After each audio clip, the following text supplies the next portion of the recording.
DCP south zone ने किया मक्का मस्जिद और वजीर अली मस्जिद का दौरा और पुलिस के सिक्योरिटी इंतजाम का जायजा लिया।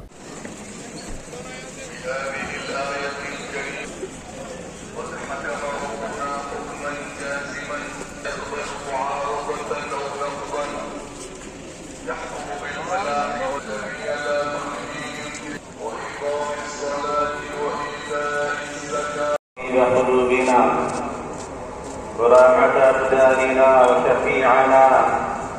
يوم القيامة عبده ورسوله